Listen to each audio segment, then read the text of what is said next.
Good morning, everybody. It's me, Mitch. Welcome. Welcome to Morning Coffee with Mitch, and it's Monday morning. What a crowd already. Holy cow. A lot of people waiting, chatting. Nuts. Just give me a lot of chat to go through first thing in the morning. But good to see you all, and as usual, my friends. Drink it if you got it.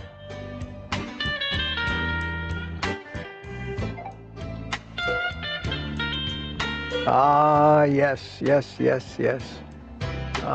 we are. Here we go again. Tried something a little different this morning. I have a setting on my mixer called ducking. Rick Charger Mopar knows exactly what ducking is. It's the theme of his channel. But ducking means that when I'm playing music in the background and I start talking, it automatically lowers the volume of the music. I haven't done that before. I'm going to see how that works, so I don't have to shout over the music when I do play it for an intro. Always trying to make this better, inching towards professional show business. Wow, what a busy morning. 74 people already. Good to see everybody. Good to see you. Was watching the news this morning, looking for something to talk about. Nothing of any interest, certainly not in the health arena today. Plenty of politics, of course. Today's the day that Congress gets back to work. See all the dirty tricks that come out, but hopefully it'll go smooth. It'll go smooth. Other than that, I have a few show notes I'll talk about, but first let me say hi to people that were here early, and the pre-show chat started last night at 6:44 p.m. Mike Seeley from Tampa, how you doing? Yeah, I created it a little earlier last night. I should have known that by doing that I would have a full chat to go through first thing this morning. And a minute later, Rick Charger Mopar from Miami chimed in to say hello. And poor Tanya was in the middle. She wanted to be first. And she was in the middle of typing her comment and hit enter and got beat to the punch by both Mike Seeley and Rick. And Rick says, hopefully next week we'll have falling iguanas. I don't know if it gets any colder. It's going to be cold coming up. We might. And Tanya noticed that she got beat out at the starting gate and expressed her disappointment. Well, Tanya, valiant effort. Retired Rick chimed in at 6:50, 6:51, and B81 Mac. Okay, I see it's impossible to beat you people here. I love it when you guys. I love that. Everybody wants to be first. Well, we'll see how the race for the first at the bell came out. We'll see. B81 Max says, has anyone ever had YouTube notifications work? Yeah, they work. They seem to work. Don Lee, Maciel Ordonez was here last night, and at 8:17, Aunt B chimed in. Cliff Medina at 8:36, Donita Tess. 8:43 p.m., Pamela Suarez chimed in. She says, she was talking about what she ate. Nikki W. says, hello there from my cozy couch in Iowa at 9:07. Thomas Pruitt chimed in about 20 to 10. Good to see you, Thomas. Granny Boo 2 chimed in. The Furrow Grandma in the middle of the night at 12:51. Papa Carnivore. Peter chimed in, and at 12:56, Lady June 1:16 a.m. Tweet and Pearl. Stickman's Garage came chiming in first thing in the morning. Last of the Insomniacs, talking about notifications. Smoothie 420 chimed in. Mike Seeley Sr. chimed in this morning at about 7. Wayne Herman 7:03. The Furrow Grandma was back. Nikki W. was back. 7:22. Tink Matheny, how you doing? Good morning from East Texas. Laurie was here. Laurie's Carnivore Story. Good morning, beautiful folks. She says cold, yes. I'm outside, though, today. Decided to do it outside. It's a little bit, it's going to be a warm day here. We're going to be pushing 80 degrees today. It was in the low 50s when I came out here this morning. That's warm enough for me if I bundle up. But we got a cold front coming in, my friends, and I think this is the last of the outside morning streams, at least till the end of the week for me. So we'll go back. Luckily, we got that nice warm cafe sitting right next door where I can set up shop and keep doing it. And if I think I'm cold, Granny Boo says it's 19 degrees in Oklahoma. Yeah. That's why I live in Florida. But I got a bone to pick with all you people up north. Please. And I was going to talk about this in the show notes, but I'll mention it here. Please, my friends, keep your cold weather to yourself, will you please? Stop sending these polar vortex things down here to Florida. It's going to be in the 30s tomorrow morning. We're not used to this.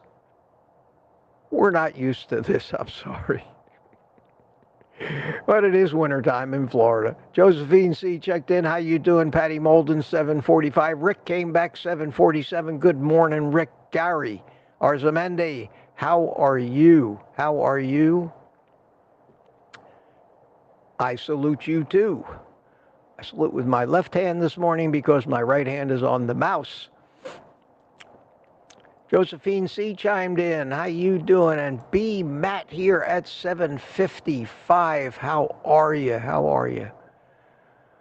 Richard Williams, Copper Hill, Tennessee. Steve Studley chimed in. Bob Black is here. Good to see you. And everybody's already chatting up a storm. Who's new? Marla. Hiya, Marla. Checked in at 8:15, closing in on the bell. Marla here, it's 2 degrees in Kansas. Oh, no. Oh, my God. I can't even imagine.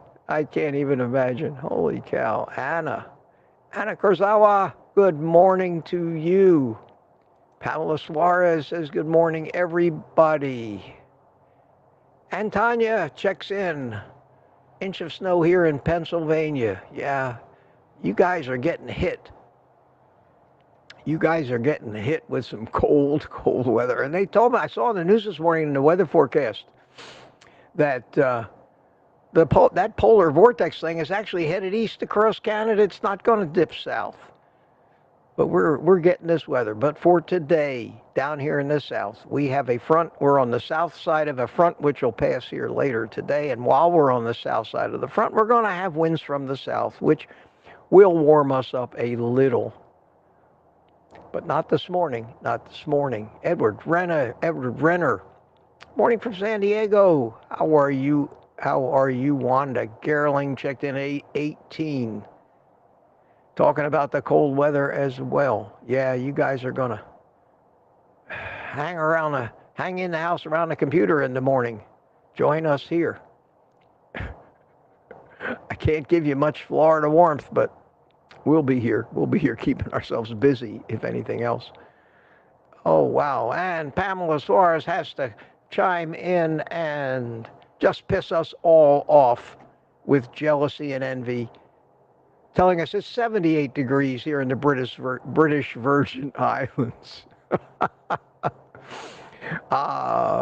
Lucky you, Pamela. And Princess Mom, haven't seen you in a while. Good to see you. Welcome, welcome. I chimed in here. I chimed in myself. Oh, who else is new? We sneaking up on 8:30. Sneaking up on 8:30. Stickman's Garage is here. How you doing? Tammy Petarch chimed in. Hi, Tammy. Good to see you this morning. Terry Sue, hi. Terry Sue, 8:24 p.m. Peter chimed in, but a little early. Life After Carbs, Chris. Hi, Chris. How you doing at 8:26? It's like a horse race to the starting line, isn't it? And Aaron is here this morning. Good morning, Aaron from Tennessee. How are you? Ketra is here. Ketra Naylor. Good morning, Ketra. And who's next? Who's next? 8:28. Everybody's chatting away. James Ballou. 8:28. Good morning to you. Aunt B says I'm back. We're at 8:29. 8:29. Robbie Autry. 8:30. Ding, ding, ding, ding. The winner. Robbie, congratulations. Good morning, Mitch, and all you Mitchfits. Thank you, Robbie. And I'm telling you, this warm coffee, this hot coffee tastes great this morning. And yet, I still can't get any of you guys to feel sorry for me. Come on. Come on. 50-something to me feels like 15 to you guys who are used to this stuff. Oh, yeah. And then right at 8:30, we also had Don Schonger chime in, and anybody else new? Dixie Scott chimed in. Jason M., good to see you. Gary No Slow chimed in. Sandy Blythe, everybody was on the bell. Good to see you guys. Glenn Guthrie chimed in also at 8:30. 8:30, and Marcy Boudin. Good morning, Marcy. How are you? How are you? And we're still going 8:30. Da, da, da. Steve Rogers, Captain America Superhero in the house from Kansas City, Missouri. Steve, always good to see you. Always good to see you. And we're still going at 8:30. Wow. A lot of chatting it right on the money. Danny in Boston's here. How you doing? Says good morning, everyone. And the last 8:30 chat was Danny in Boston. Danny in Boston. Wow. Wow. Scott Evans is here. Says good morning, all. Okay. Francine Bourgeois. Hello, Francine from Canada. Benefactor for the coffee warmer that makes me happy every morning now. It's the gift that keeps on giving, Francine. Thank you. Oh, wow. Yes, it's terrific. Here's somebody I don't recognize, Delta 9. And Poop Talk. Yes, that's probably a good thing when it floats. That means you're eating an adequate amount of fat.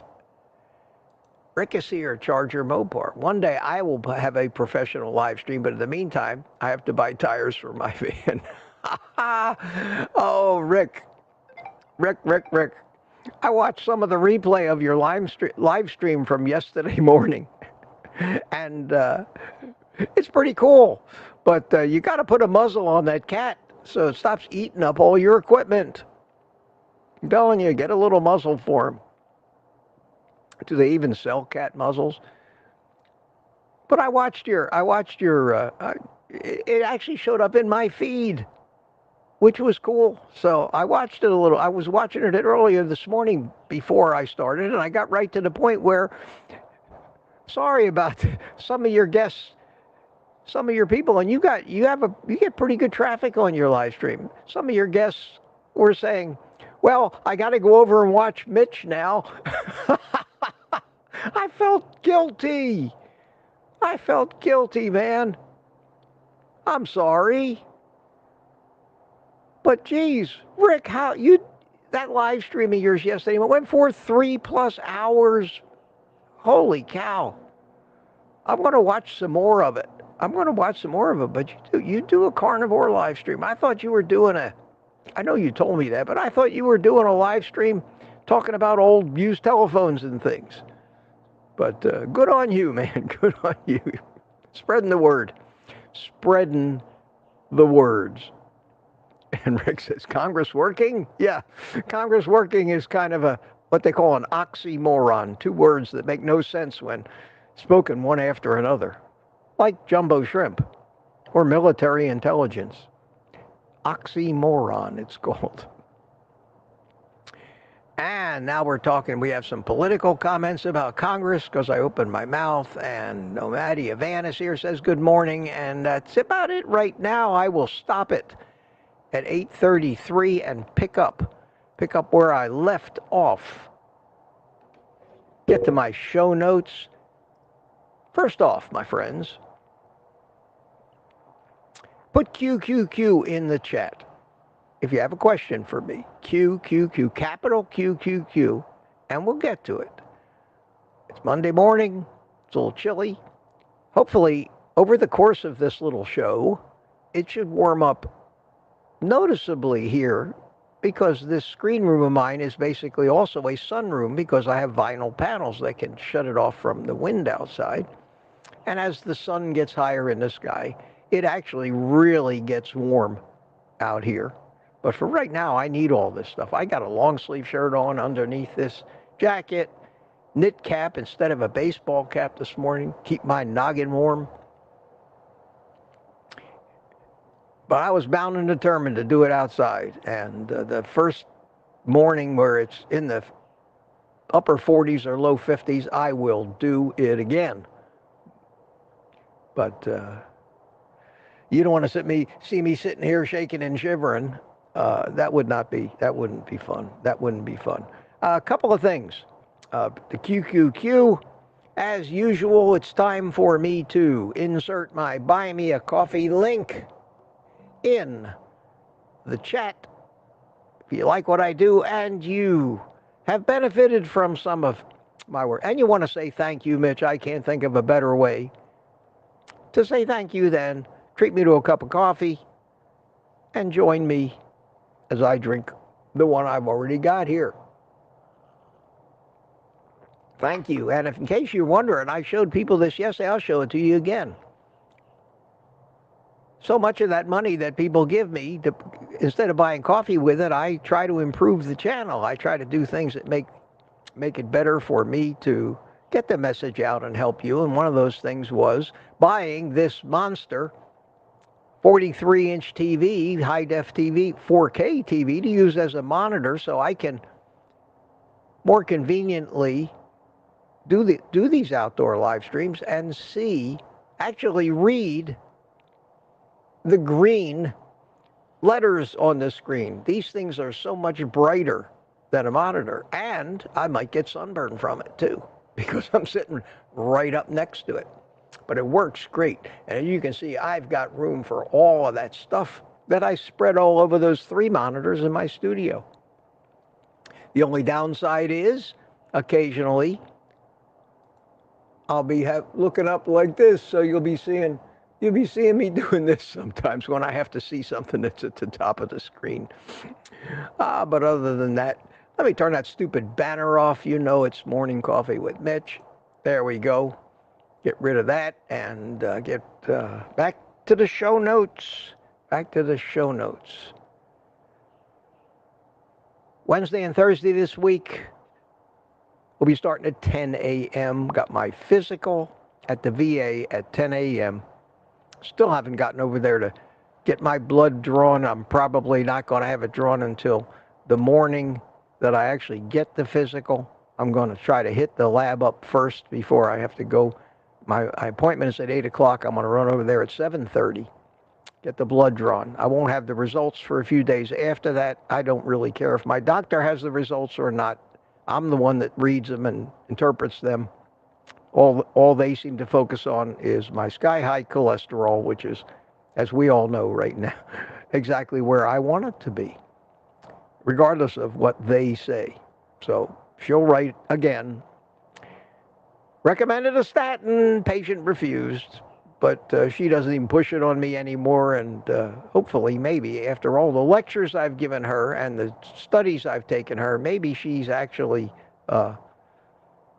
on the sly saying to some of these people at the VA, well, I have to recommend a statin, but I don't think you need one. I don't know if she can even do that. Somebody reported her for saying that. She'd be out on her ass. It's a shame that our system is like that. But we need to keep bringing attention to that, or nobody's ever going to get the word, because nobody else is spreading that message out there, even though this hoax of statins has been going on for 70 years now. It's crazy. It's crazy. What else I got here? Not a whole lot. Okay, we have officially scheduled a Melbourne meetup. Mike Seeley did the honors, put it on the schedule over there at the Brazilian Steakhouse here at the Melbourne Square Mall. It's going to be on the 28th, Tuesday, the 28th. I hope everybody can make it. Trying to give you advance notice. Start planning now. We'd love to see you down here. Love to see you. Tuesday, 11:30 a.m. is when the doors open. We'll be probably waiting outside. Melbourne Square Mall, Brazilian Steakhouse. It's at the main entrance to the mall, right there, right at the main entrance. And I know 3 of us will be here. And I think Peter will probably make it. And take the day off, Peter, if you're working. But come on up here. We'll hit the cigar lounge afterwards. We'll have a great time. But Brazilian Steakhouse, all the meat you can eat. 28th. I'll keep reminding you of that. But I wanted to make the initial announcement. I told you, that's really all I have for show notes today. I told you that about the cold, how cold it is here, and told you to keep your cold weather for yourself. And I mean it. I actually mean it. Okay, wow.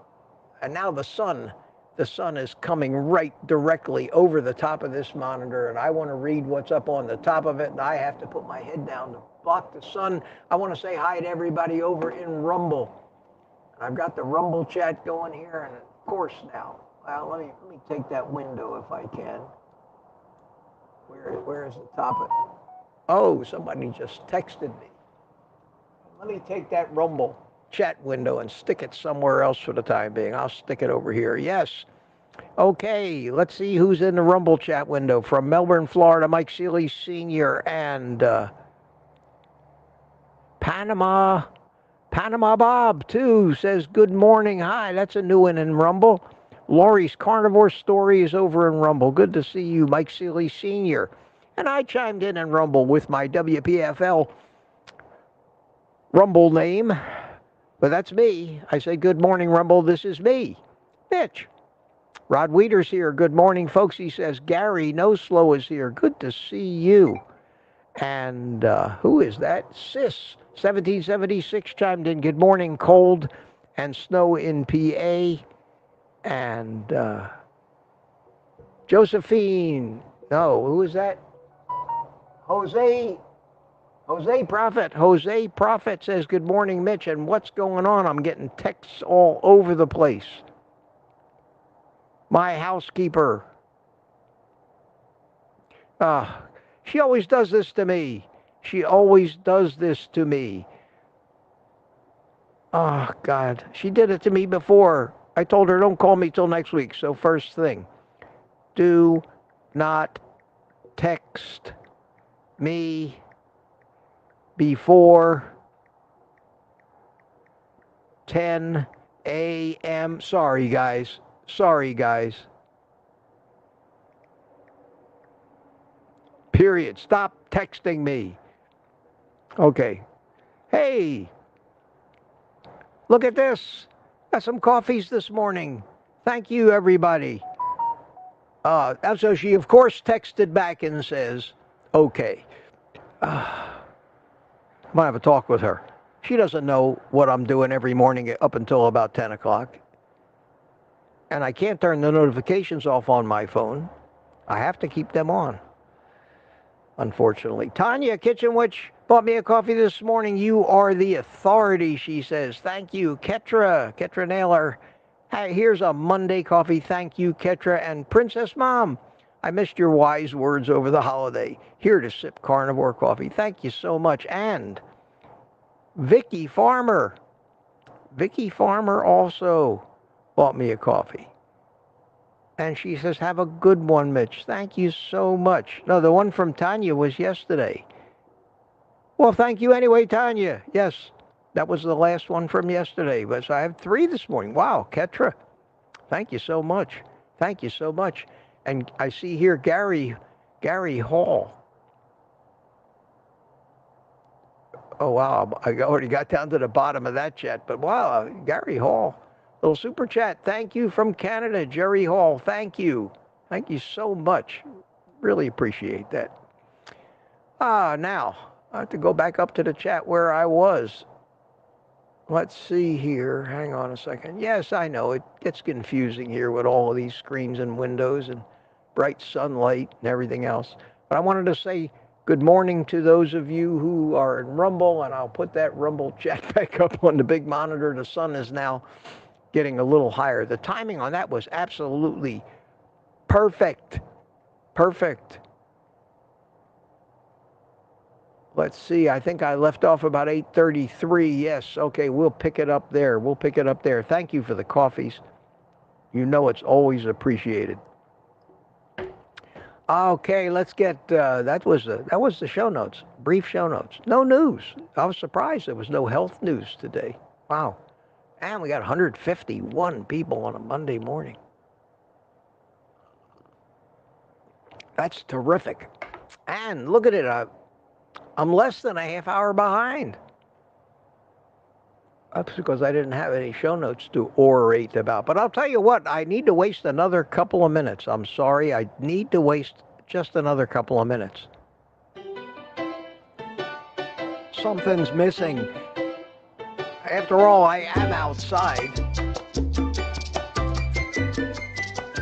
And I hope the audio is working great on the stream, and I hope the music isn't too loud. It's just right.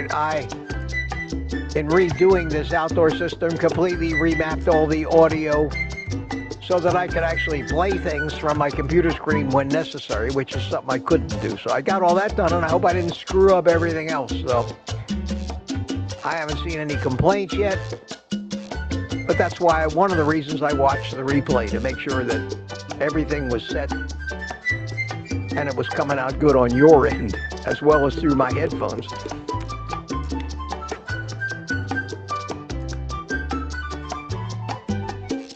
Sorry, I forgot to ask you to excuse me while I light my cigar.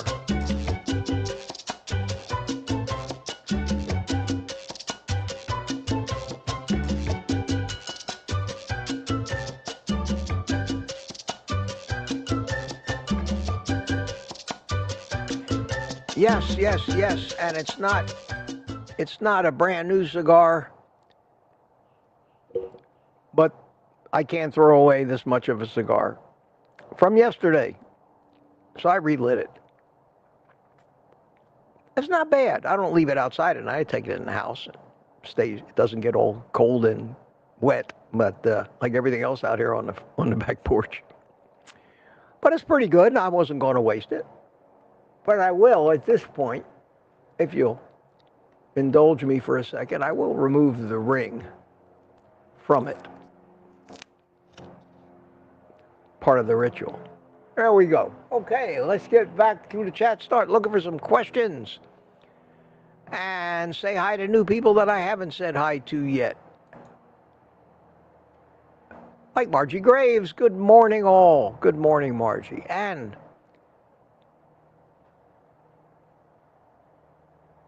that's Cecilia. Cecilia Heil. Yeah, I'm not wearing my special computer glasses. I could put them on, but I like these better. Sharp enough, so if I make a little mistake, bear with me. Bear with me. Tina Schweikerath is here. Hiya, Tina. How you doing, sweetie? Good to see you. Peter's chatting up a storm as usual. And Aaron is too. And everybody's chatting up a storm. And I'm just going to cruise on down here looking for some questions like this one. Like this one. Question anyone on carnivore with peripheral neuropathy using ALA, alpha lipoic acid.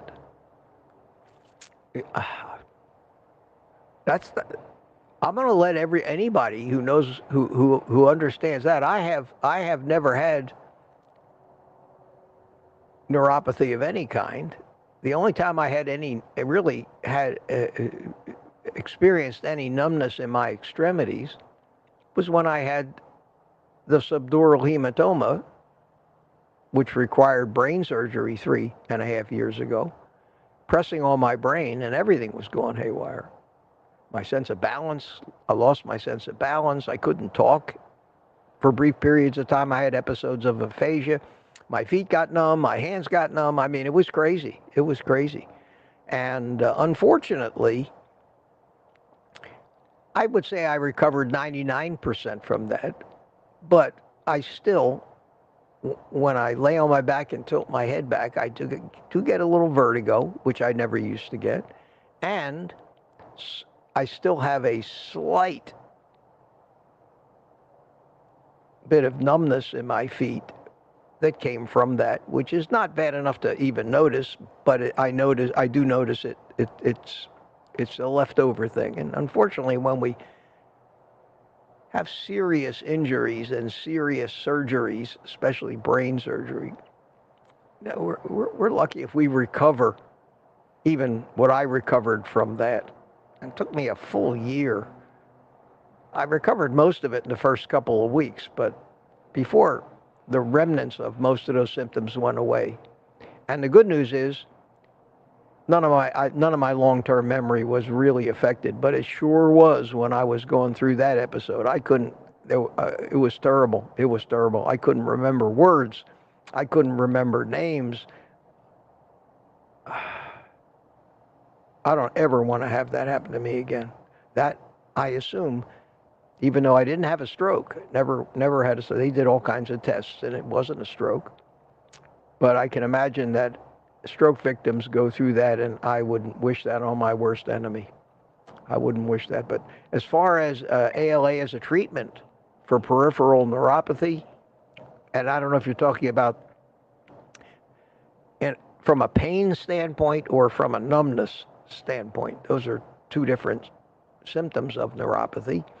I'll let anybody in the chat that might want to answer that for you answer that.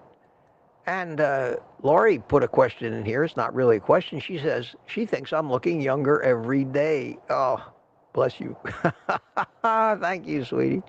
That's so nice of you to say. Let's cruise on down here. Pat Ramirez is here. How you doing?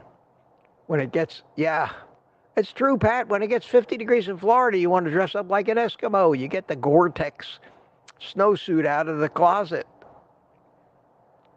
And I keep saying this, but it's true. When you go out and you see the snowbirds, the people that live, up north in the summertime and down here in the winter, they're running around in Bermuda shorts and T-shirts. They're on the beach. They're going in the water. It's crazy. It does. You do adapt to the heat. You do adapt to the heat. Jay Haggard, how you doing? Good morning to you. And let's see what we got here. Looking for questions as usual. Let's get a good question where I can get out the shovel and start digging down a rabbit hole. Scott Evans says 25 in Northwest Indiana. Yeah. P. Larkin, how you doing? 22 in Texas. Good morning to you. Good morning. Meatitudes is here. Hi, Meatitudes. Up to 8:45. I'm 20 minutes behind. Wow. Wow, wow. Cruising this morning. And here we have, is that MJ Paquette from Ontario? Good morning, MJ. Good to see you. Good to see you. Names I don't recognize. William McCartney chimes in. Good morning, everyone, he says. Vicky Farmer, 25 degrees here in Arkansas. Peter, Rick's still with us. Aunt B always says hi to everybody. I feel for you. She says cold is cold no matter where you are. You have to contend with hi, and there's an emoji there. I can't see what that is. I can put extra clothes and blankets on. That's true. You can always get warmer, but when you're hot, it's tougher to cool off. It's tougher to cool off. Rick says duck food. Duck food is an oxymoron as well. Yeah, I guess it is. I guess it is. And here's where I threw my Buy Me a Coffee link in there. All right, if you insist, by popular demand, I will put it in again. There it is. Thank you very much.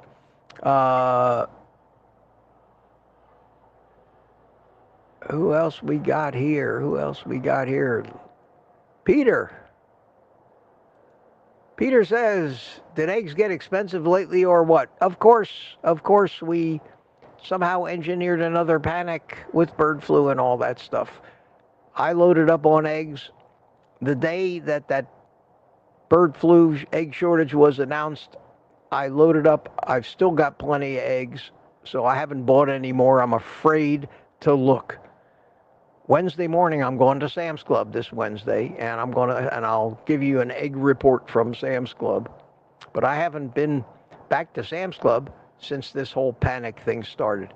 Peter, between gasoline and eggs, it seems like they alternate excuses to jack the prices up. And as I said before, as you notice, once they jack these prices up, they very rarely ever come back down to the low where they used to be. And I think it's just tactics to make us think that the new higher price that they're shooting for is actually such a bargain, because remember last week it was 3 times as much. They do that with gasoline all the time. And they're going to continue to do it. And we're going to continue to panic and happily accept that new higher price, because it's lower than the panic price. James Blue says, on my phone, the green people are easy. Yeah, they're easy to read in my, let me show you my computer screen. It's just the way StreamYard sends them. And there's no rhyme or reason to why StreamYard sends them this way. But when I look at this chat over here, which is the chat that comes from YouTube, I can pop out that chat, put it in a separate window.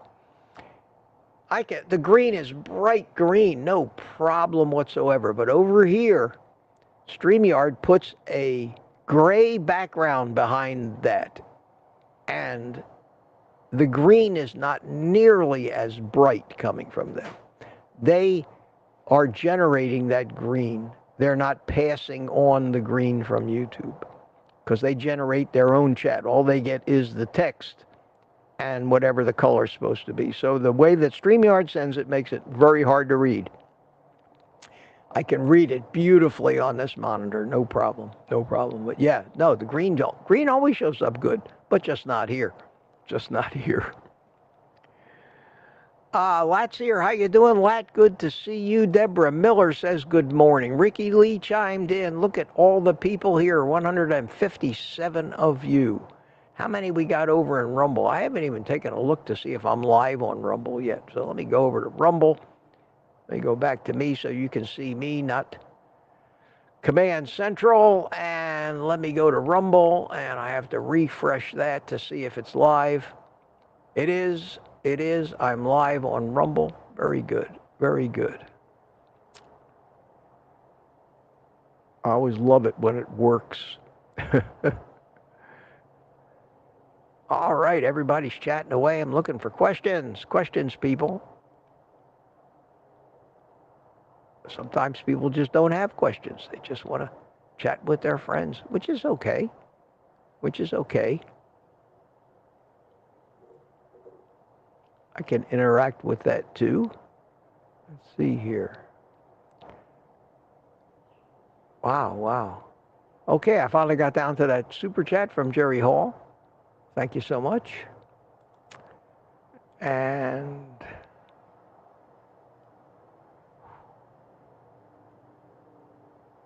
I've said hi to all of these people already.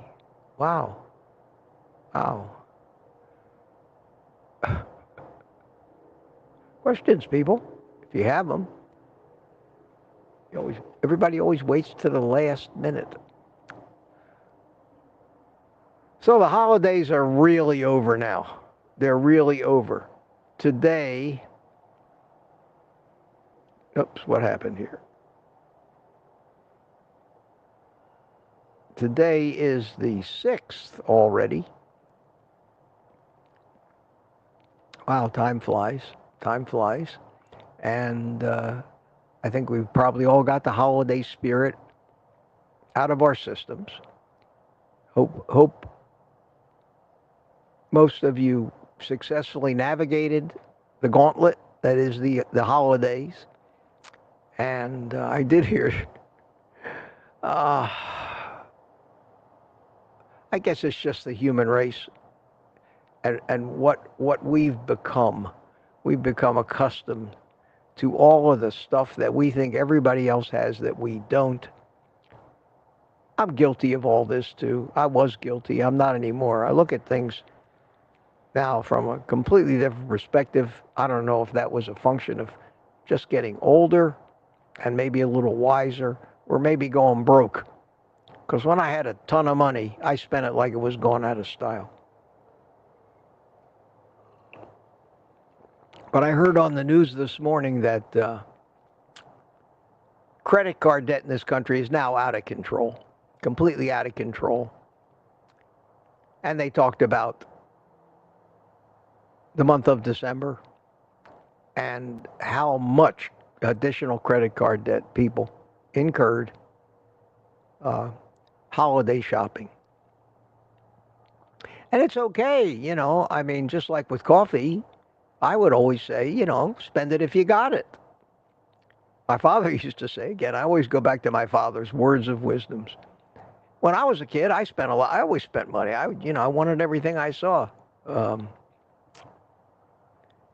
my father one day looked at me and he says, "Mitch, you spend it like you got it." You spend it like you got it, he would say. And, I said, well, I suppose I do. But we've gotten ourselves in such a pickle, and interest rates are so high. People can't afford home mortgages now, running around 7%. It's crazy. It's crazy. Yet things keep chugging. People keep using those credit cards. But then they said on the news, and people can't pay their bills now because of all this credit. They can't pay their rent. They can't buy food. They can't do other stuff. But they sure as hell could go out and spend a fortune over Christmas. So maybe these holidays encourage a different addiction. And maybe we are addicted to just buying shit. Maybe we needed another anonymous meeting. Shoppers Anonymous. Because I know that is addictive as hell. Just accumulating more stuff along with more debt. So I hope everybody manages to get through it. I hope everybody manages to get through it. It is the way it is. I'm working hard enough just to change some people's eating habits. I don't have time or energy to rename my channel the Frugal Carnivore or something like that and talk about economics. But just an observation, while I scroll down the chat looking for questions or comments. If you got a comment you think I must read, stick some cues in front of it. That'll bring it to my attention. Oh, here Rick's got a question. But Rick's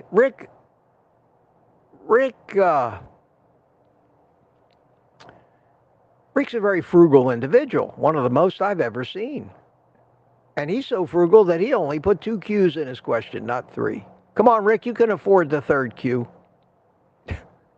He says, that's a good question. At what age are you most likely to experience symptoms from heart disease? Well, it used to be that you'd probably start in your 40s and 50s. People in their 50s and 60s were starting to get bypasses. But people are having heart problems now in their 30s. They're dropping dead in their 20s and 30s from heart attacks. Now, some people attribute that to the pandemic and the different treatments, but still, the age in which people are experiencing heart disease is becoming younger and younger. And it just goes along with the age that they start becoming diabetics and they start getting sicker and sicker, and it's happening younger and younger because our children are starting out right out of the womb as carb addicts.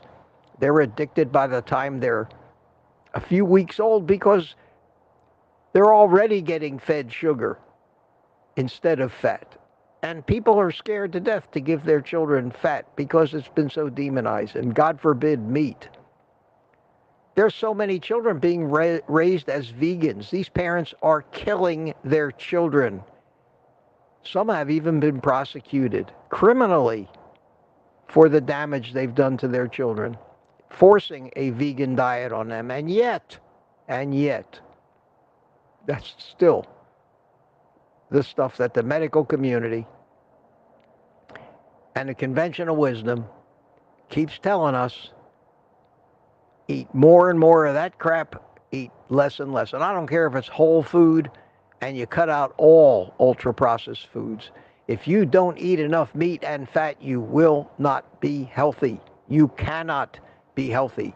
If you have bought so hard into this, I will not eat a bite of meat or fat, you are heading for an early grave after a lifetime of suffering. Once you hit 40, 50 years old, you better start eating some meat. You can't live out of a supplement bottle. Do they get that message? Nah. Nope. It's a religion. It's become a religion, this don't eat meat stuff.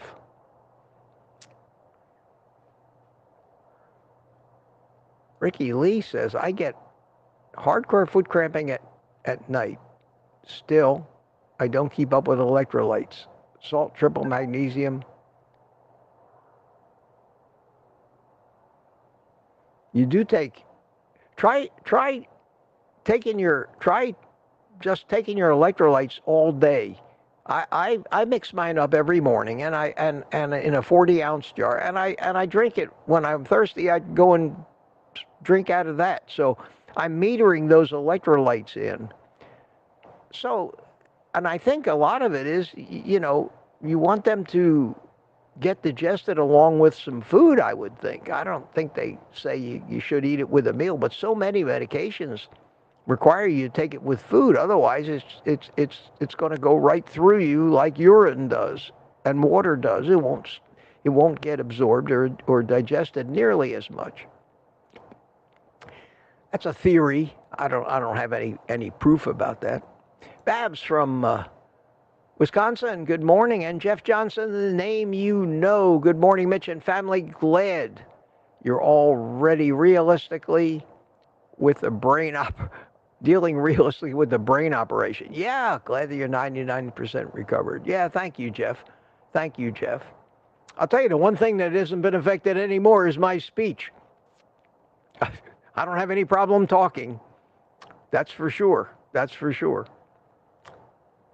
And Ricky Lee says, yeah, he suspects he pees all the electrolytes out all day long. You probably do. That's why I think you don't just want to take them all at one time. You want to meter that stuff in and absorb it all day long. And I think it might help. And if you're still getting those cramps, maybe up the dose a little bit. And if that doesn't help, then maybe you need to, as much as I hate to recommend it, you need to try to find a doctor who understands that stuff.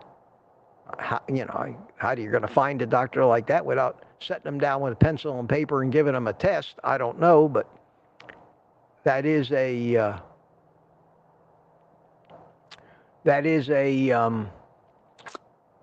conundrum. Ricky Lee also says, when is the Homestead How doc coming out? 2030?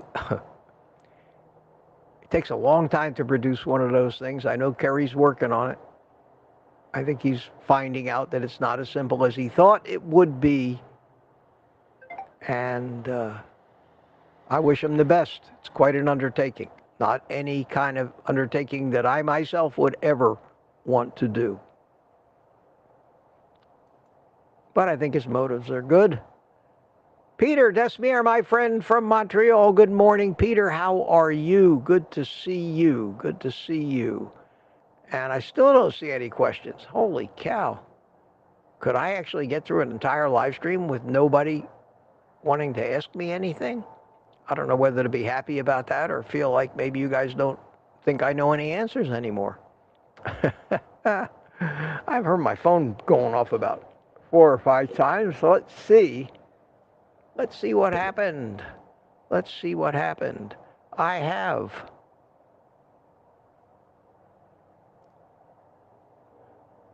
another coffee from Peter. Peter Desmier, thank you so much, my friend. Appreciate that. And I got some Gmails.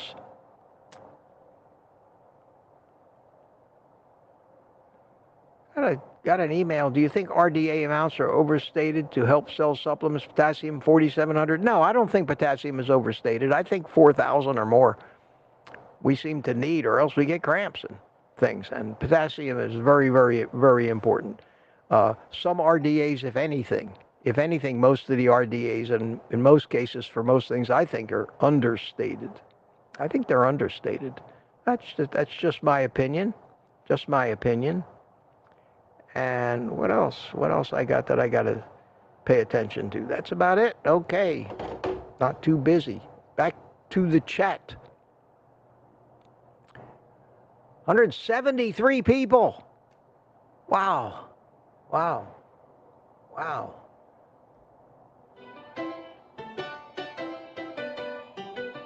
That time again.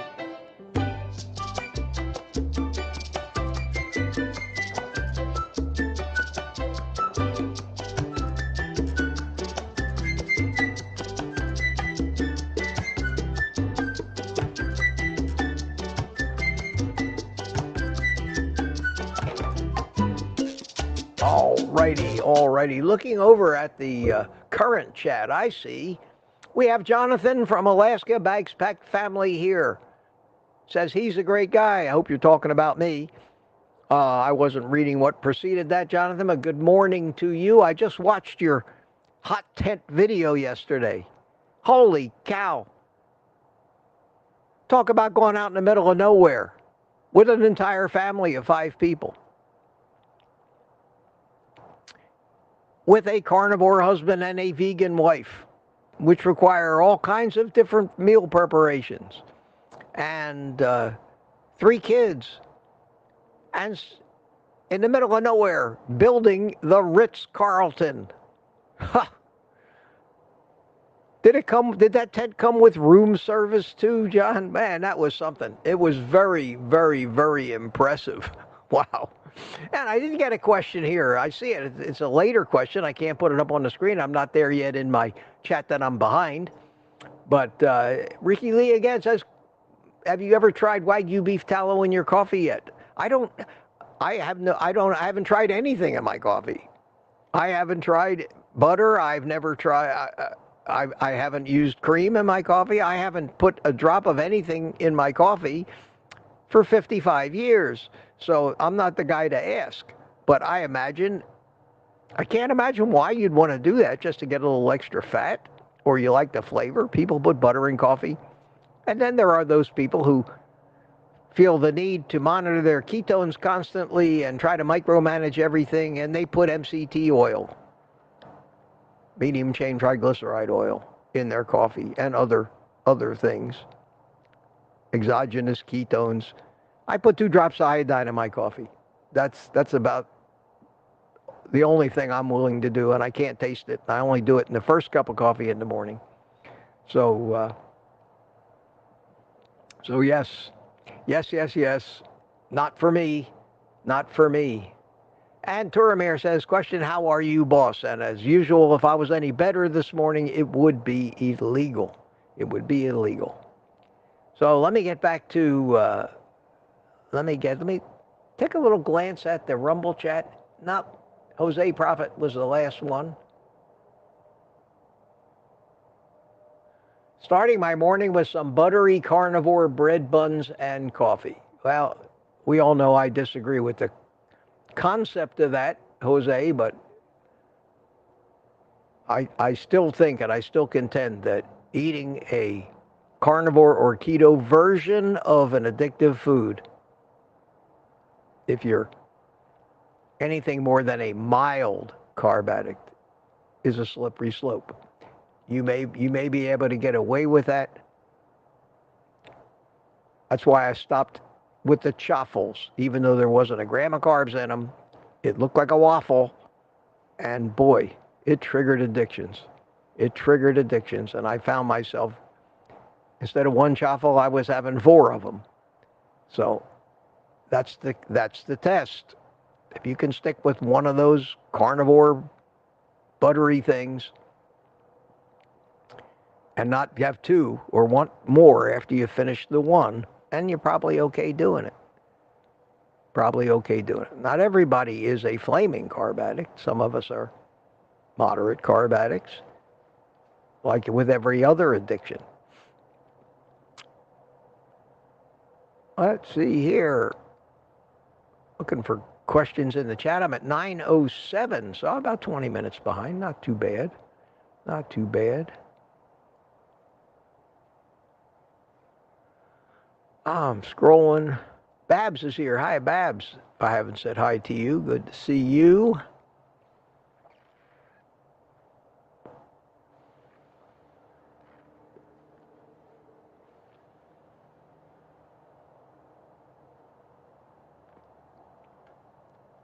Ricky Lee, thank you so much. Little super sticker. Really appreciate that, my friend.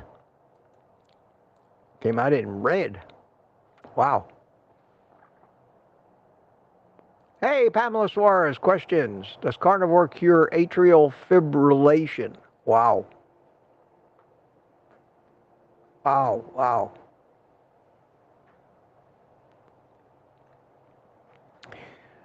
That is a very, very tough question. And when you have atrial fibrillation, more often than not, they have to do what they call an ablation, if you know what that is. I had a friend who was plagued with that all of his life. All of his life. Always having to go and get converted back to sinus rhythm. And he finally had an ablation, and that stopped it. But that's it means they have to cauterize things inside your heart. That's a dramatic procedure. It's an electrical problem. I don't think it's a metabolic problem. And in that respect, I wouldn't count on carnivore to cure it. Maybe carnivore will help your metabolic health and your overall health, and what's causing that electrical problem might get cured. But I would recommend a carnivore-friendly cardiologist with a problem like that if it happens other than once every few years. And Pamela, I wish I could give you a better answer. It's not something I think I'm knowledgeable enough about to want anybody to rely on my opinion in that matter. I've just told you what my opinion was from the little I know, not being a cardiologist. And even so many regular doctors don't understand that. That's why they send you to cardiologists, to specialists. It's a very complicated thing. Very complicated thing. But I would definitely try to make sure I had somebody in the medical community that wasn't completely brainwashed about all of the other stuff. Somebody like Nadir Ali, the cardiologist in Texas. I would make a dedicated search on YouTube on the keywords atrial fibrillation and carnivore, and look at on Nadir Ali's channel.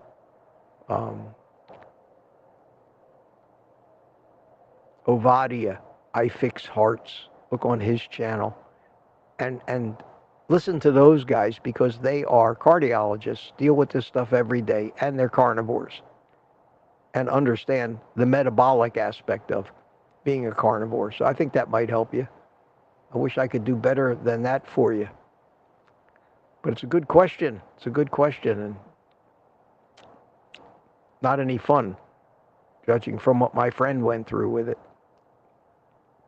And that plagued him his entire life, too. He's gone now. But he didn't die from heart disease. He didn't die from heart disease. He died from pulmonary fibrosis because he was a dentist. He never wore a mask. He was always grinding on things and breathing in the crap that he rebuilt cars, old Porsches, and he had spray booths in his big shop, and he would spray paint with poisonous cyanoacrylates, and he would not wear proper ventilation, and his entire life he just kept breathing and breathing this stuff, and one day it killed him. It killed him. J. William Jordan, any tips when weight loss stalls? Doing OMAD 370 degrees light? Yeah, there's nothing you can do about it that isn't going to screw up everything else. If you try to eat less food, now, I mean, they'll tell you, well, you need to check your ketones, you need to do all that. It's a sad fact. A sad fact.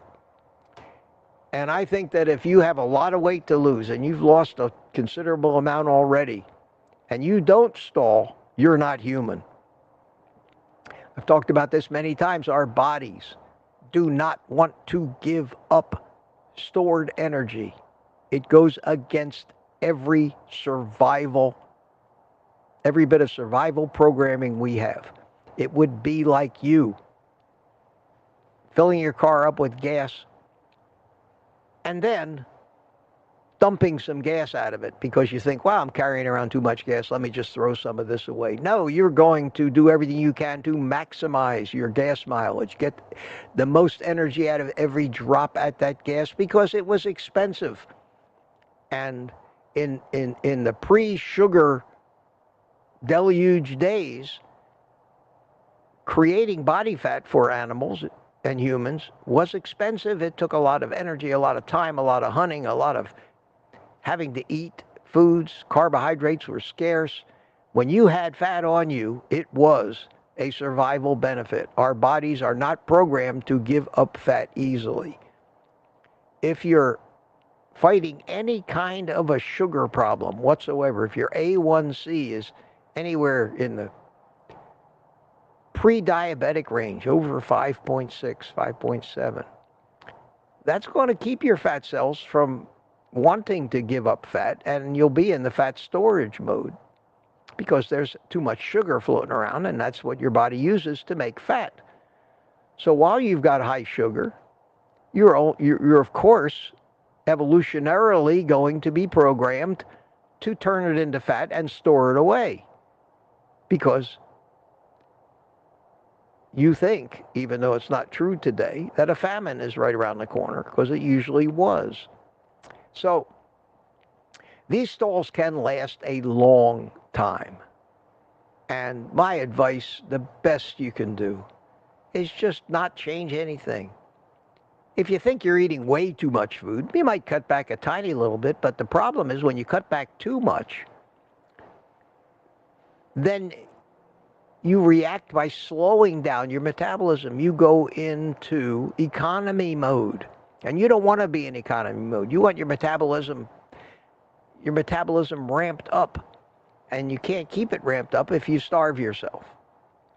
Sometimes I think a long fast might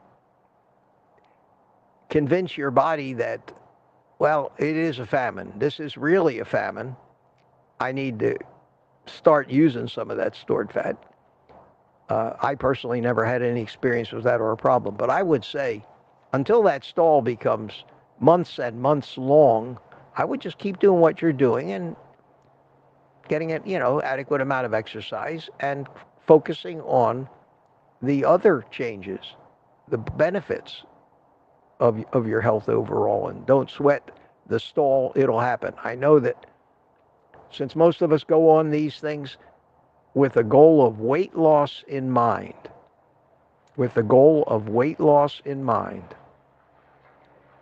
that becomes the focus point, the focal point of our daily trip to the scale, which does nothing usually more.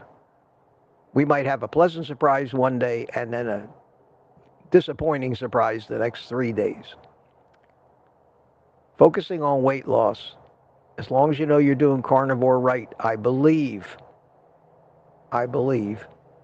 can only lead to disappointment and eventually be destructive, especially if you focus on the stalls.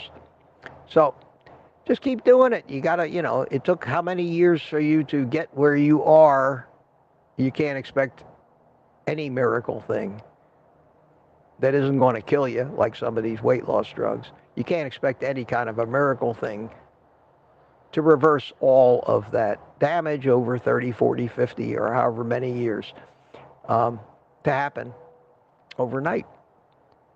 It's a transformation that can take years. There's so many things your body has to do. It has to get rid of toxins, has to oxalate dump, has to get rid of plant sterols that it used to build things instead of cholesterol, animal sterols. Some of these things can take years.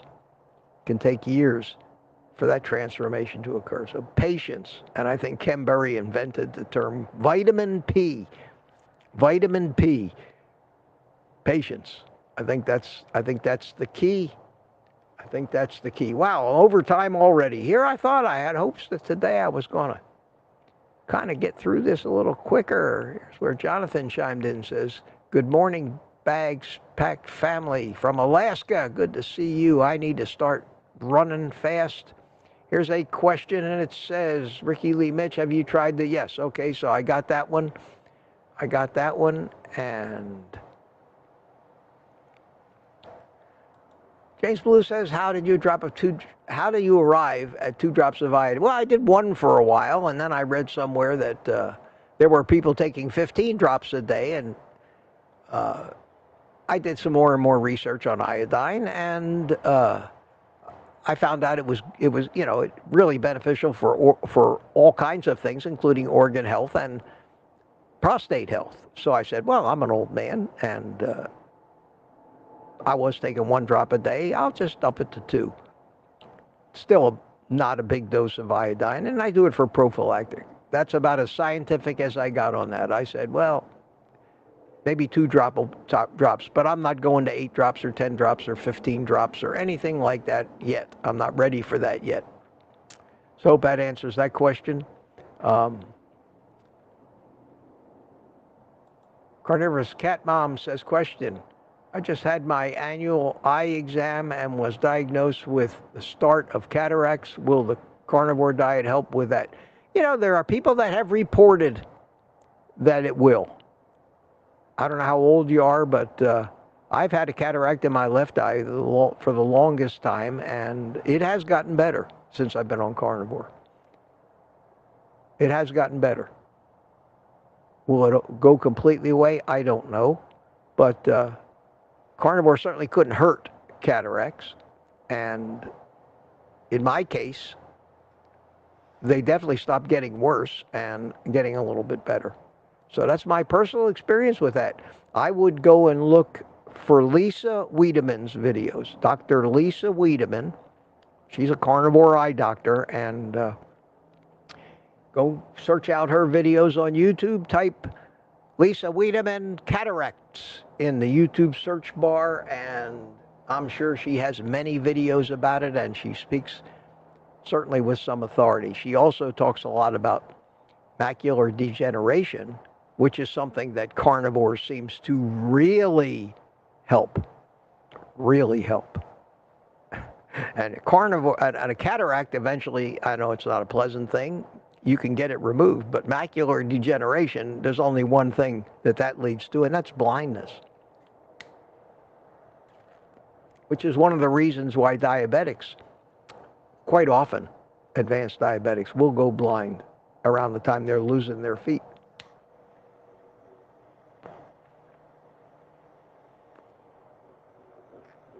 So just keep eating those healthy, whole grains, my friends, and getting all that sugar. Because that's what the American Diabetes Association tells you to do. Oh, wow. Wow, every time I even mention that, the absurdity of it smacks me right in the face. Looking for questions. You guys are talking about. Peter is giving everybody iodine advice. He says Brownstein advises start with 2 to 3 drops. Work your way up. Okay, good. Watch that if you'd like. That's not my advice.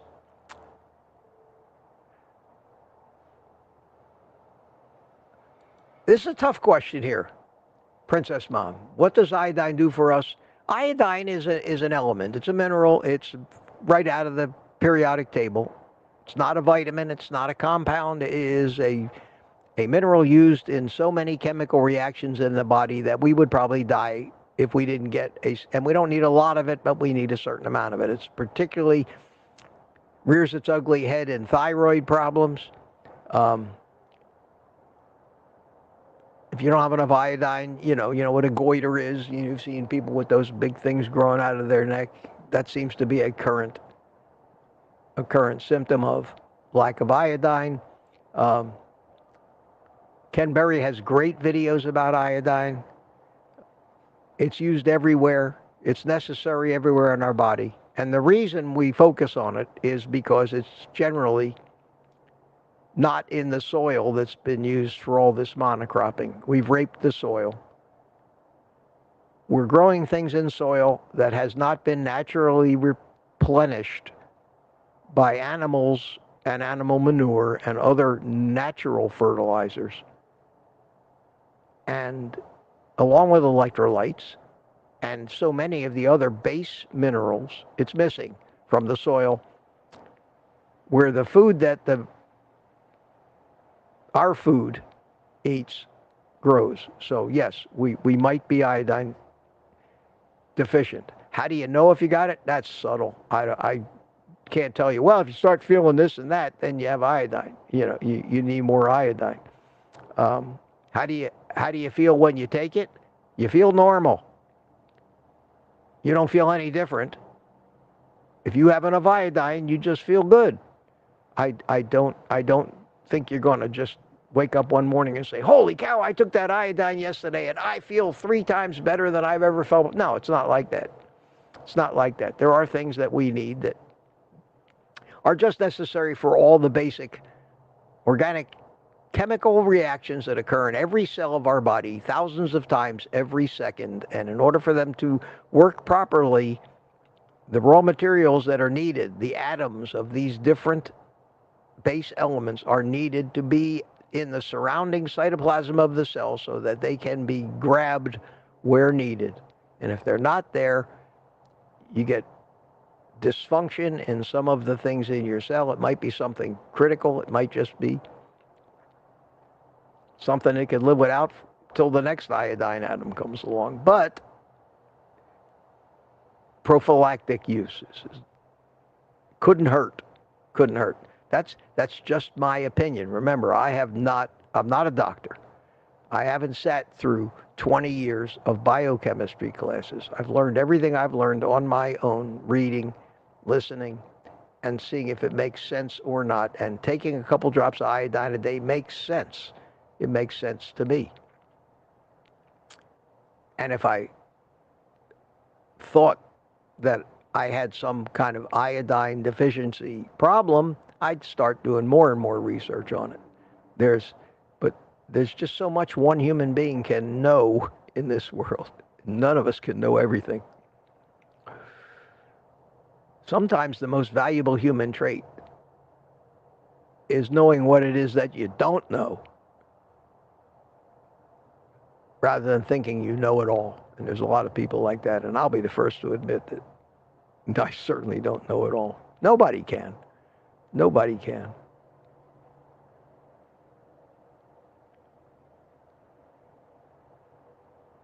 Dolores Walsh, when's your birthday? And how young are you? I love your optimism. What electrolytes would you recommend? Okay, Doris, put a QQQ in front of the question if you have one. Next time, I haven't seen you here before. Welcome, welcome. My birthday is May the 7th. I was born in 1947. That means this May I will be 78 years old. I love your optimism. What electrolytes would you recommend? Well, I have a video where I mix up my own electrolytes, and it's magnesium, potassium, and sodium. Some people throw a little calcium in an electrolyte mix, but again, these are just base elements. These are just base elements that exist in nature, along with all the metals, which is what sodium, magnesium, and potassium are. They're metals. They combine and make salts. They combine with oxides, sulfides, and make salts. They call them mineral salts. And that's what our electrolytes are. And there's different forms of some of these. You can get magnesium, malate magnesium, citrate magnesium, oxide. You can get all. And we react a little differently to each, but basically we break them down in our body and extract the raw element of magnesium, and we use that where we need. And same thing with potassium, same thing with salt. Salt is sodium chloride. That's table salt. But there are many, many other kinds of salts. And I recommend electrolytes because somehow there's not many of them or as much of it in the soil these days, and everything we eat gets its nutrition initially from what comes out of the ground. So you have to look at what's in the ground to see if it's ever going to make its way to you. Hope that answers that. Thank you for the compliment. Thank you for the compliment. And here we go, 9:31, 15 minutes behind, catching up. Ricky Lee says I quit stevia for the New Year's. Yay, congratulations. Congratulations. I finally, after a little over a year ago, finally just quit everything that had any kind of a sweet taste, and even went so far as to try to find a toothpaste that wasn't that sweet. Because I just found I can live without sweet taste. I'm not addicted to it anymore. And a sweet taste is a very strong trigger for a carbohydrate addict, which is why artificial sweeteners, all of any other reason you can think of, whatever the chemicals are, whether they're bad for you, the only reason I avoid the sweet taste and artificial sweeteners is because that sweet taste is a trigger. It's a trigger for a carbohydrate addict. And that's my main goal, is don't trigger your addiction. I've kind of fine-tuned everything I do, every method I use, every food I eat, prep method, around making sure my addiction never gets triggered. And it's, in 2.5 years, it has faded away to almost nothing, but it's still there. It's a sleeping beast. I don't want to tempt it or risk waking it up. I know exactly how susceptible I am to those cravings. It's ruined my entire life trying to diet up and down, up and down, up and down, until I finally figured out carnivore was pretty much the only cure for cravings in a very severe carb addict. And unfortunately, more of us in this country are severe carb addicts than anything else. That's just a reality. You don't believe me? Look at people's shopping carts. Mark Booz, hey Mark, how you doing? Good to see you, my friend. Glad you chimed in this morning. Okay, everybody's giving their opinion on all the electrolytes and everything. Here's another question. DS111, do you have an opinion on why my voice seems to get weak at the end of the day when I am working hard? I'm 61. Boy, I can't tell you that. Is it a matter of you get winded? Wow, it could be virtually anything. Do you talk all day long? Maybe you just wore it out. God, I don't know. Anybody got an idea why somebody's voice might get weak? But I could say don't work so hard. But that's not great advice. No, I can't. I couldn't even begin to think about why your voice would be affected without knowing a hell of a lot more about what else is affected when your voice gets weak. Are you tired? Do you have muscle pains? Are you just running out of energy? I can't even imagine. It could be anything. Could be anything. Wish I could do better for that one. Here's somebody I've never seen before. Is that E.C. Nacier? I don't know how we would say that. Eknacier? I don't know if it's initials and a name, but long live carnivore friends. Great message. Thank you and welcome. Thank you and welcome. Let's see here. We're getting down at it, 9:41. I'm sneaking up on it, guys. Sneaking up here.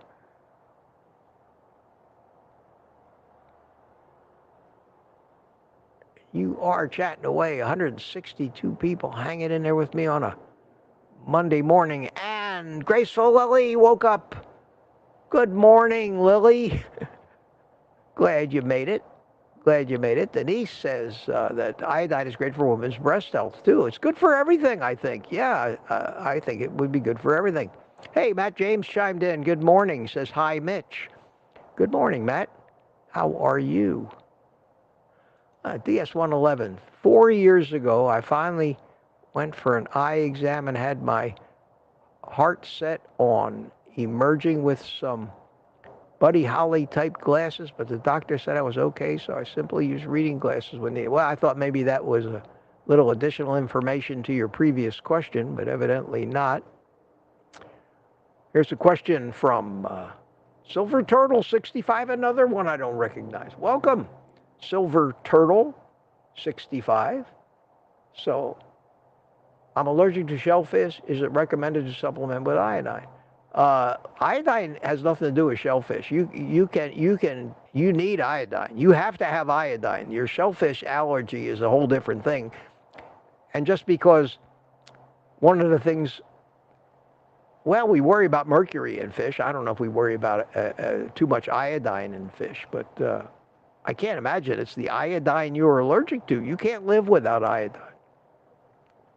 If you've got a trusted allergist who really knows the fine points of this, you might want to ask him. But and I may be steering you completely wrong because it's something I never thought of or was never asked before, whether someone who has a shellfish allergy can take iodine. I would start researching that. And I'd be curious to know the answer. I may do a little, look it up and see. And you can Google that. It's easy to find something, Just put shellfish allergy and iodine in the Google search bar, and you'll probably get 100,000 pages of information. Unfortunately, you have to pick out which you think is correct because you're going to get half of that information is going to tell you don't take iodine. The other half is going to say it's okay to take iodine. So Consider the source. Consider the source. But it's an interesting thought. Kind of out of left field for me. And we're going. Peter puts question marks instead of Q's. Okay, Peter, is it preferable to have 1, 2, 3 meals a day, or could one just make a large casserole of eggs and ground beef and chow down whenever hungry? No, you don't want to chow down whenever. Well, yeah, you want to eat when you're hungry, but a meal should be a meal. When you start eating, you should eat till satiety. That allows your digestive cycle to be most efficient. It means you don't want to snack. So just making a big crap load of food and just grazing on it all day is not, absolutely not the way to do carnivore. You want to make a meal. You want to make sure you make enough food, which you learn what enough food is, to trigger satiety. So you push yourself away from the table, say, I can't eat another bite. And you want to wait hours, 3 hours, 4 hours preferably, before you put another bite of food in your mouth and allow your food to completely digest. Otherwise, you will not benefit from the nutrients in the food you just ate. If you start putting more food in on top of food that isn't digested yet, it's like putting dirty dishes in your dishwasher halfway through the dishwasher cycle. They're not going to get completely clean, and they might just make the dishes that are already almost clean, they might just dirty them up and screw up the entire cycle, and you have to run the whole dishwasher again. You can't do that with your digestion. It's got to be go through different phases. It's got to be subject to the stomach acid, broken down to certain things. When that part of the cycle completes, then it's emptied into your intestines, where the nutrients are now broken down and they start to be absorbed, and it goes through your intestines, and the good stuff separated from the waste, and then the waste makes its way into your colon, and then hours later eat some more. For me, I do intermittent fasting, which means I don't want to be eating all day. I want to be eating in a short window of time, 4 or 5 hours. So I have my first meal at 11, 12 o'clock, my second meal 3, 4 o'clock, and I'm done for the day. Not another bite of food goes into me either before or after. And it works great because I'm never, ever hungry. I'm not even all that hungry when it's time for a meal, but I know I need to eat because I need the nutrition. I eat 2 to 2.5 pounds of food a day, mostly bacon, eggs, and beef, and other meats, but mostly beef. So that's what I would suggest. But to graze, to just make a huge quantity of food and just chomp on it all day long willy-nilly, I think that's going to be very detrimental to you, Peter. But it's a great question. It's a great question. And Wingnut says, what iodine? Okay, on my website, OldGuyCarnivore.com, I have a page that says links to stuff I use. And in there, there's a subheading called supplements. And in there is a link to an Amazon page where you'll find Lugols, L-U-G-O-L-S, 2%. It comes in a little bottle, has an eyedropper, and that's how you measure it. Each drop of iodine from Lugol's 2% is 1.5 milligrams, or 1,500 micrograms. I take 2 drops a day. That's what I use, and that's what just about everybody in the carnivore community uses as an iodine supplement. You don't want, some people say, well, you can get the 10%. No, you want to be able to measure it more accurately than that, because 1 drop of 10% would be 5 drops of the 2%, and maybe you don't want to take that much. And the opportunity to overdose would be greater with a higher concentration. So use the 2% stuff. I guarantee you, $15 worth of that stuff will last you for 2 to 3 years. It's crazy. I'm still working on, I bought a bottle 2.5 years ago. I'm still working on that bottle. It's almost empty finally. And I bought another bottle which is sitting there waiting. Wow. Wow, wow, wow, 176 people. What a great, 177, what a great turnout. And if I stayed on here all morning, it would probably get a ton of views because people west of me here are just waking up, a lot of them. But I can't do it for 4 hours every morning. I'll leave that to Rick, Charger Mopar. Briggs backing tracks. Hey, question. Hi, Mitch. For the cheese eaters, how much do you consume in a day? How does it slow weight loss? Thank you. Well, I don't eat cheese anymore. I used to. Cheese is okay, and if you eat high-fat cheeses only, stay away from the skim cheeses. But cheese can be addictive. I talked about this yesterday or the other day. Cheese creep. And you got to be careful because many a carnivore has completely obliterated their efforts by getting hooked on cheese, because cheese has something called casomorphines, which affect the pleasure centers of the brain like morphine does. So you start out with a bite of cheese today, and tomorrow it becomes 2 bites, and before you know it, you're eating 2 pounds of cheese a day and gaining weight like crazy, and you don't know why. Even if it's just fat cheese, you can't eat too much fat as well. I mean, you know, too much energy in is going to make you fat. I don't care whether it's sugar or fat. So, yeah, I don't eat any anymore.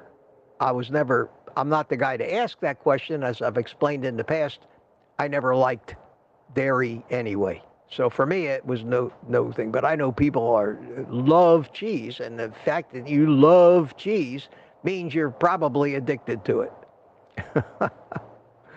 Probably addicted to it. I don't think any of us really ever fall in love with food, any kind of food we're not addicted to. I mean, I like bacon, but I'm not at a point where I say, God, I love bacon. I dream about it. I got to have it. I'm jonesing for it. No, that never happens with any food. That happens when you're with the foods you're addicted to, especially sugars. But cheese can be addictive. And the people who make and sell cheese, believe me, they count on that. They count on that addiction. Interesting question, though. I get it a lot. And again, I'm probably the last guy you'd want to ask about cheese because I never liked cheese much anyway. Oh, you guys are talking about snacking.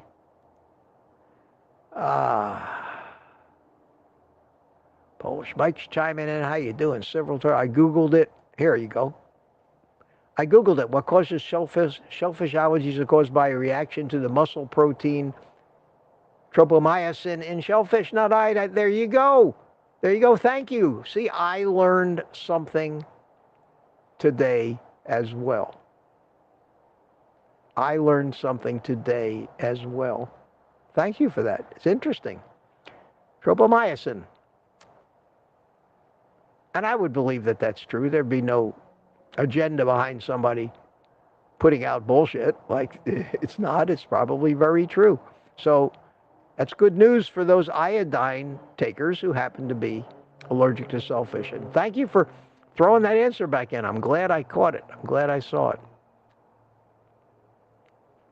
Let's see here. I'm up to 10 o'clock in the chat. I am about 4 minutes behind. I'm coming down the home stretch, and that's about how long it seems to take every day. Okay. Let's see here. Graceful Lily, Papa Carnivore, William McCartney. I did it, my friends. I did it. Hey, yes, I did it. I made it all the way to the end of the chat. How about that? Happy days. Happy days.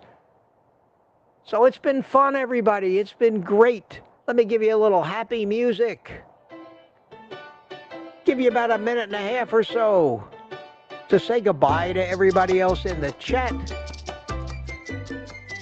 And we'll get ready to get on with the rest of our day. It has warmed up nicely here in my sunroom.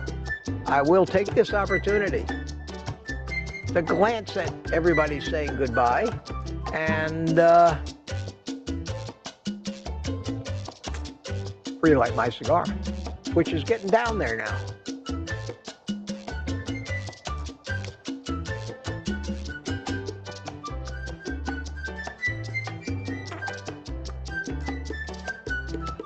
And we got William McCartney. Have a great day. Danny in Boston. Papa Carnivore. Carl West. Love you, Mitch. Have a great day. Graceful Lily saying goodbye. Aaron Booby Goats. Rick. Charger Mopar also. Take the day off. Anna Crisalis says goodbye. Jack 51 says hi. Bye. Nice of you to stop by, my friend. Nice of you to stop by. Pablo Suarez says goodbye. Ribeye Susie saying goodbye. Terry Sue DS111. Turn off that music. I'm trying to work. No! Stop working and dance. Yeah. Here it comes. Big Finish.